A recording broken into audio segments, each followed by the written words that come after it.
को अगर आपको लगता है बंदूक फ्री मिलती है ना, तो आप आइए, मैं एक मदरसे में, जिस मदरसे में आप बोलेंगे, मुंबई के किसी मदरसे में भी, मैं उस मदरसे में आपको एक कमरा फ्री दिला दूंगा। नहीं, मैं समझा वो हमारे मुस्लिम बच्चे बिल्कुल नहीं पढ़ेंगे। अगर उनको जाहिल रहना है, बिना पढ़े लिखे रहना है, तो भी रह सकते हैं वो, लेकिन वो जो है ये किताबें बिल्कुल नहीं पढ़ सकते हैं। वो कंपलसरी नहीं हो सकता, जिसकी मर्जी वो पढ़े, जिसकी मर्जी नहीं पढ़े, लेकिन ऐसी चीज़ें कंपलसरी करना बिल्कुल गलत है। अगर मैं कहूँ कि अगर आप कुरान शरीफ भी सब बच्चों को पढ़ाइए, तो पढ़ाएंगे क्या आप तो नफरत करते हैं।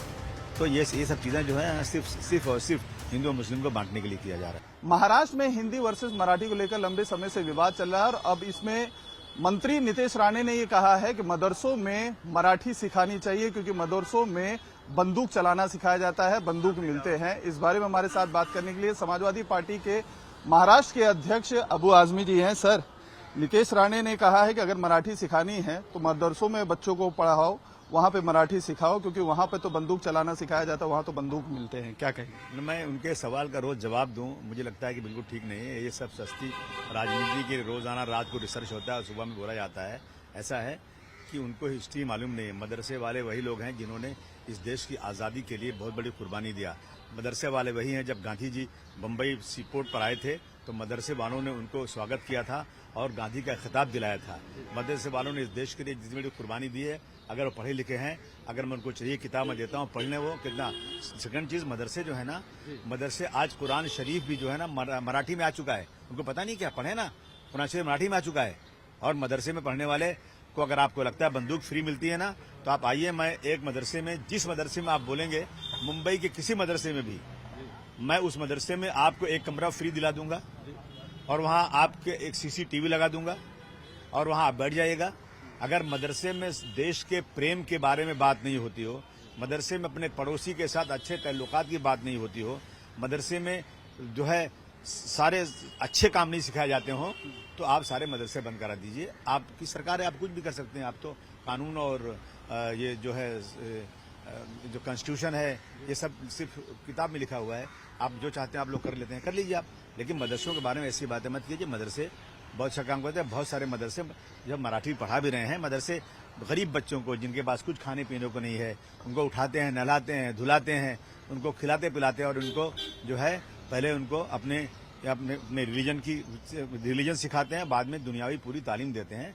ऐसा बिल्कुल नहीं है कि मदरसे वाले जो है कोई गलत काम करते हैं। सर, एनसीईआरटी की एक किताब है जिसमें एक फैसला किया गया है कि क्लास 8 के जो बच्चे होंगे, अब उनको किताबों में मुगलों के समय में जो क्रूरताएं की गई थी वो इतिहास पढ़ाया जाएगा, जिसमें मंदिरों को तोड़ना हुआ या आक्रांताओं के जरिए कर लगाना हुआ, जो धर्मांतरण जबरन हुए हैं, उसके बारे में पढ़ाने के लिए कहा गया है क्लास 8 के जो बच्चे हैं एनसीईआरटी की तरफ से। मैं समझता हूँ कि किसी भी राजा, किसी भी बादशाह के बारे में दोनों सिक्के के दोनों पहलू दिखाइए ना। आप दिखाइए कि क्या हुआ इसमें, सिर्फ नफरत नफरत नफरत, और वजह क्या उसकी हो सकती है। बहुत बड़े हिस्टोरियन लोग हैं, आप सबकी किताबें पढ़ लीजिए। आप वो लोग क्या बोलते हैं उन बादशाहों के बारे में, उन राजाओं के बारे में। अब आप जो है सिर्फ एक हिंदू मुस्लिम करके नफरत फैलाना है, तो मुझे कोई वो नहीं है, क्योंकि सरकार आपकी है। मैंने कहा ना, जो चाहे आप कर सकते हैं, करिए जो आपको अच्छा लगता है, परंतु हिस्ट्री के पन्नों को मिटाया नहीं जा सकता। किताबों में अकबर और औरंगजेब की क्रूरता के बारे में भी बताया जाएगा, उसमें पढ़ाया जो भी सब बताया ना, सब बताया। इनकी सरकार है, जो चाहे कर सकते हैं, हम कहाँ मना कर रहे हैं। सर, उत्तराखंड की जो सरकार है, जिस तरीके से नेशनल एनसीईआरटी होती है उसी तरीके से एससीईआरटी होती है, उसमें 1700 ऐसे जो है स्कूल हैं सरकारी, जहां पर बच्चों को रामायण और भगवत गीता का पाठ्यक्रम उनको पढ़ाया जाएगा। इसके बारे में क्या कहेंगे? नहीं, मैं समझा वो हमारे मुस्लिम बच्चे बिल्कुल नहीं पढ़ेंगे। अगर उनको जाहिल रहना है, बिना पढ़े लिखे रहना है, तो भी रह सकते हैं वो, लेकिन वो जो है ये किताबें बिल्कुल नहीं पढ़ सकते हैं। वो कंपलसरी नहीं हो सकता, जिसकी मर्जी वो पढ़े, जिसकी मर्जी नहीं पढ़े, लेकिन ऐसी चीज़ें कंपलसरी करना बिल्कुल गलत है। अगर मैं कहूँ कि अगर आप कुरान शरीफ भी सब बच्चों को पढ़ाइए, तो पढ़ाएंगे क्या आप तो नफरत करते हैं।